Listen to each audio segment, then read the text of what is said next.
Hey y'all, how's it going? I'm trading the ES futures on a 2000 tick chart with a 21 EMA. So I've got the overnight high up here and the overnight low down here. These are our key levels for the day. So I started trading at 8 Central Time, which is this area right here. And starting off, we have this uptrend break, and then as I started trading here, we've already gotten that first attempt at a new high. So the uptrend's attempting to play out by making a new high. We have one attempt, and then I'm going to move that channel for a second, because at first the lows of that channel were like this. Right off of this low here, we did push through it a little bit, but it did end up holding, and we pushed back above the EMA. So I did like this right here as the second attempt at a new high. It's clearly holding on to this uptrend here. I didn't like it just with this bar here because it's into the EMA.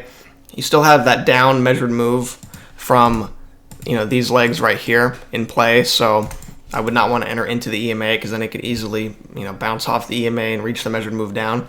So but we are holding on this trend line here, and once we get above the EMA, that's telling you that this measured move is more likely to win out anyway, especially given we're making a second attempt at a new high for this uptrend here. So I like that there. Just for 1-to-1, we push up, we make that second leg up, we reach that measured, or we nearly reach that measured move. We start finding resistance right before reaching it, and then here, notice we break out of the overnight high. And when you break out of the overnight high, you can't just immediately buy with the breakout. You got to wait on a failure. You want to see 2 attempts to fade before you buy with the breakout, and you want to get in on the failure. And so here we have that first attempt to fade, second attempt to fade, holding above the EMA and the overnight high with a good signal bar. It did come back quite a bit. I was not willing to enter. I was not willing to push the target past this measured move level, so a limit order was needed. Because these are major key levels here, so they can easily bounce right off of them in reverse. So I needed the limit order, and we did get a pullback. It did pull back kind of more than I would have liked, but sometimes that'll happen. I'm happy to see many of y'all got that as well, or a few of you. So we push on up here, break through that measured move. It has a little bit of resistance on it, but it does end up pushing on through there. And let me get this wider channel out. So after we had pushed up from right there, I had moved the trend line from being off of that swing, and I moved it off of that swing. So, and then it fit well with the highs after we pushed up there. And so we push on up here. We reach the high of this trend. We're really just getting these first entries here. First entry long, not even off the EMA. Same thing here. And then here, when we get this leg down, we're already pushing below the EMA, getting very choppy. So this lower high does not look good at all. It's just completely sideways there. It's really just one leg down on a bigger picture anyway.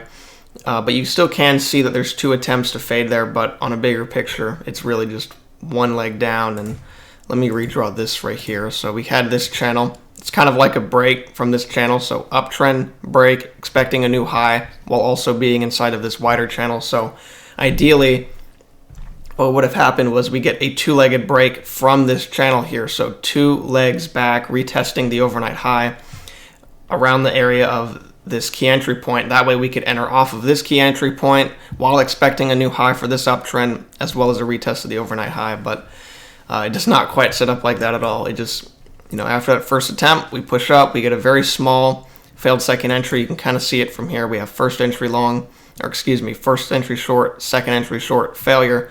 But it's not off of anything. You wouldn't want to enter right into the EMA after such a sharp push down.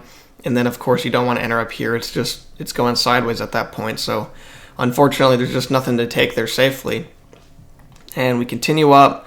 We get this small correction there, nowhere close to the EMA, so there's just no way. And then, of course, we start going sideways here. And it's really just too choppy to enter on anything. Of course, there's no good signal bars either. We just push on down. And then here, you do have a good signal bar there. But once again, it's just completely sideways. You wouldn't have even gotten a chance to enter on that one anyway. But I do want to point out one thing here. So notice we push up, we make this new high right here. You can still see that there's 2 legs down before having a sharper push up. So even though it's going sideways, you can still recognize what's going on inside. We push up, 2 legs down, and right after the 2 legs down, we have a pretty sharp move up. Now, it's not a big move up, but it's a sharp move up. We have that bar right there, very sharp. And then after making that new high, so far we have this leg down, break, and kind of starting that second leg right there. So, we could get something, like a small trade near these lows here. Ideally what would happen is we would just get two bigger legs down to the key entry point. We do have this measured move in play here, this red line, these red arrows, so we can expect price to attempt to reach that. So if we can get two bigger legs back, that would be good, because we have we have this acting as a magnet anyway. These measured move levels act as magnets. So